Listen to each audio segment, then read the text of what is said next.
Alright, so the tandem power steering is out, and I gotta say it was a pain in the butt getting it out.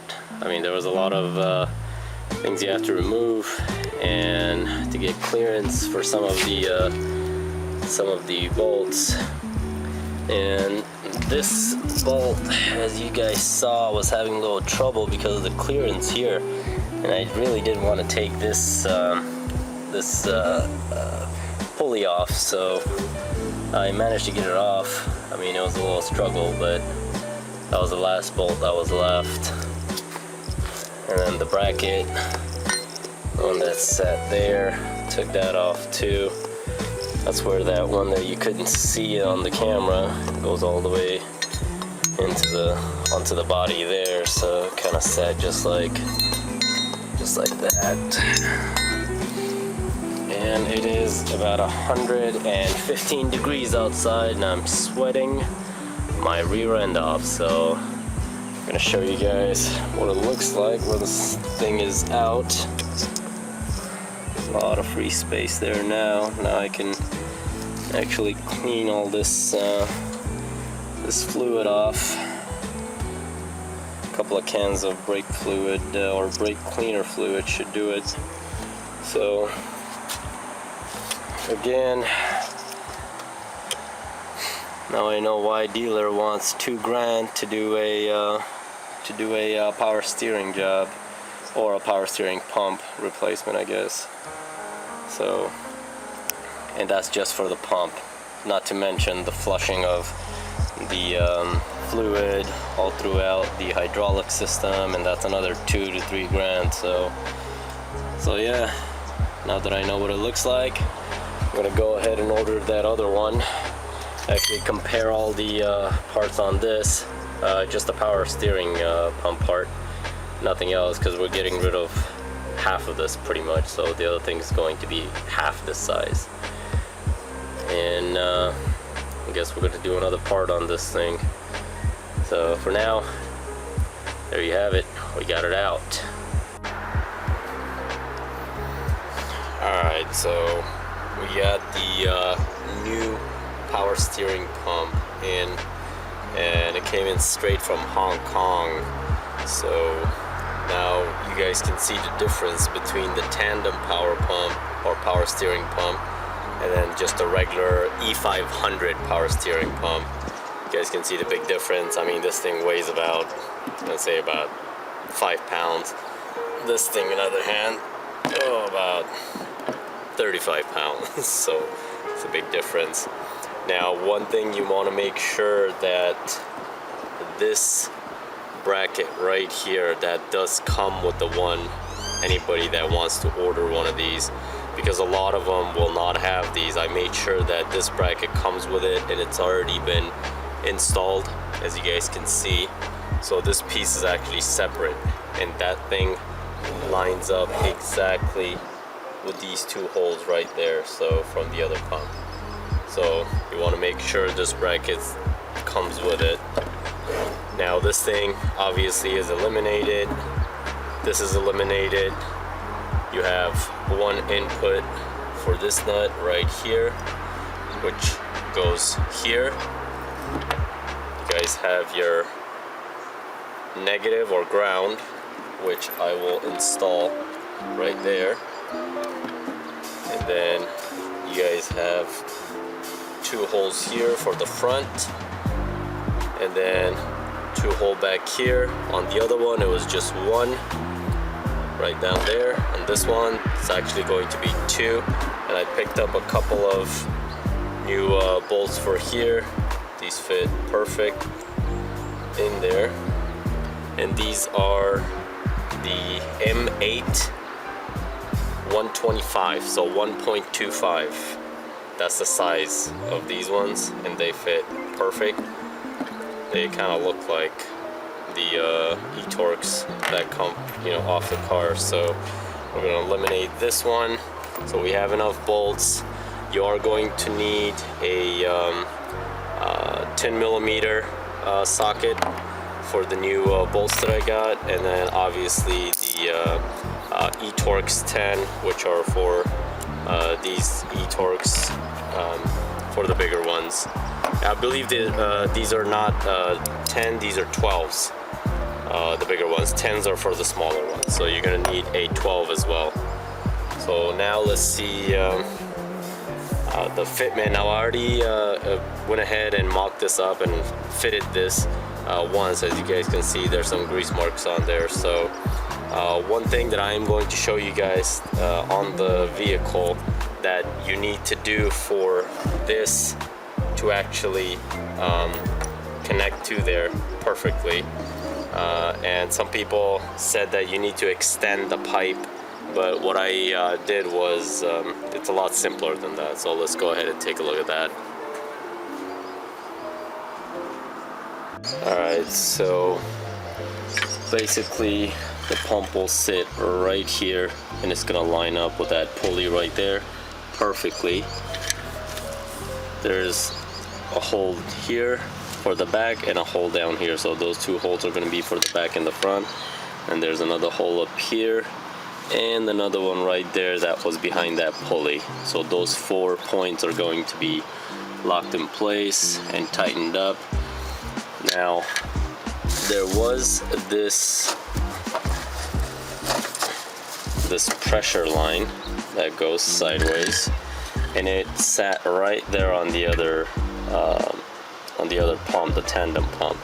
Now in this pump, it actually needs to come about right here, so it's about a 3 to 4 inch extension you have to do, and that is an easy fix, and I'll go underneath the car to show you guys. You will follow that hose right there, and it will go underneath the vehicle.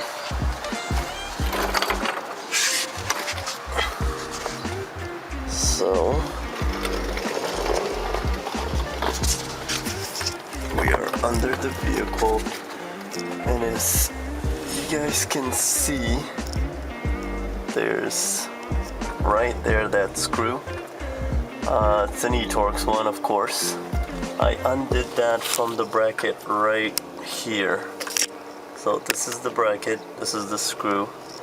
You undo that, and that thing will give you, because the rest of the line is flexible, it will give you the 4 to 5 inches extension. You don't have to take the pipe off or the hose and take it to a shop to extend it or get a longer hose.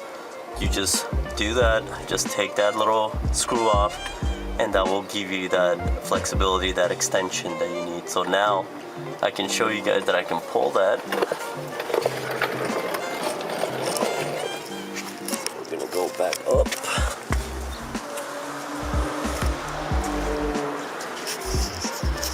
Now, before it sat there, now you can actually extend it all the way here, where it's supposed to be, there, even more. Pretty simple. So, next step, we're gonna install the pump. Let's get to it.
Alright guys, so I think I got this thing taken care of. Switching out the old Tandem power steering pump slash hydraulic system pump to this power steering only pump. Now, some of the stuff I told you guys earlier that I did, extending this hose right here, this compression hose or pressure hose, and I showed you guys at the bottom that all I did was just undo one of the little bracket screws and it extends up to here, no problem.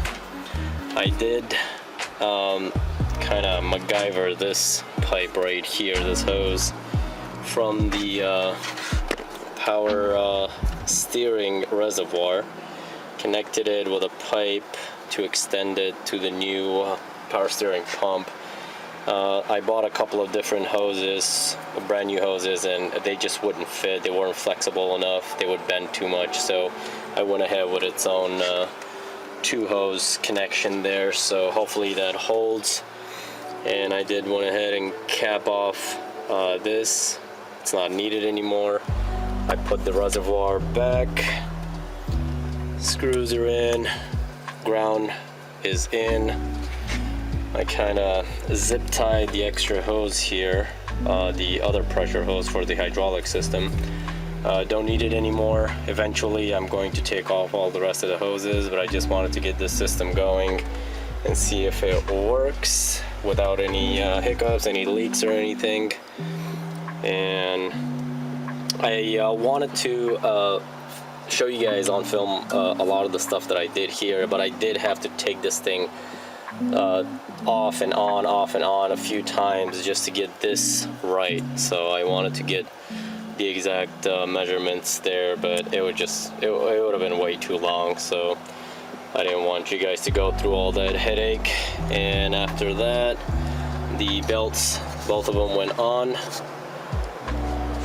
Now the other thing I did was I filled up the reservoir, and I know once I turn on the car, fingers crossed, it will work and I won't have any problems. So once I turn on the car, this thing will go down and I will swing the steering wheel a couple of times or 3 times for each side all the way, and that way we'll get through the system and hopefully we won't have any leaks. So let's go ahead and turn that thing on and see what this sounds like.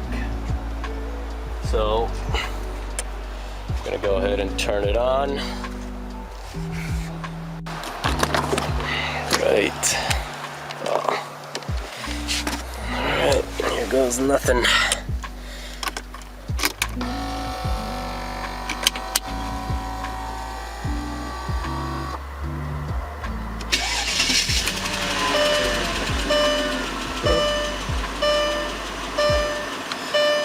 The ABC still there. Other than that, let's see what this sounds like, and hopefully no leaks.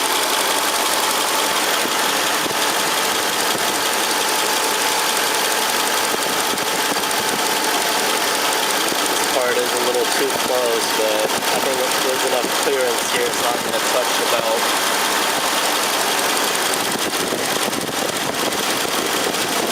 So good, but I'm gonna have it run.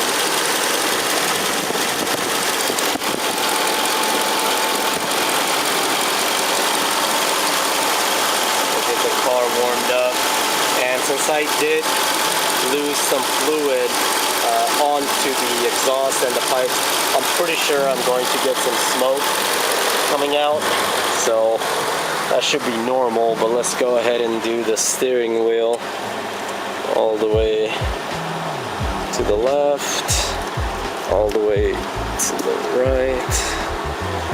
I'm not hearing any squeaking noises, which is a good sign, I think. So you want to go all the way, and then all the way. And one last time, just get the fluid going through the system. Alright, that should be it.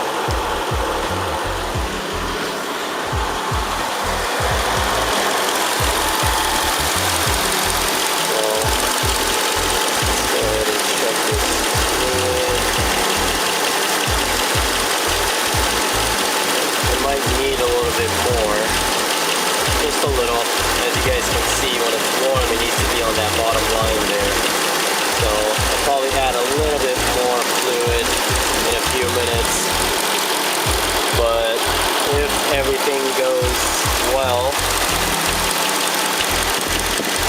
in a few more minutes, next thing to do is just take it out on a test drive and see how this thing performs, and just kind of go through all the gears and everything and do a few hard turns, and that way we'll definitely know if there's any leaks or anything. So yeah, and oh, by the way, I removed the grill. I'm thinking about painting it black, so that's gonna be another video. I'm still thinking about it. So let's see if there's any more leaks, and I think this video should be it. So thanks again, you guys, for sticking around with us, and next thing to do is just take it for a test drive, and I'll see you guys in the next one. Thanks again.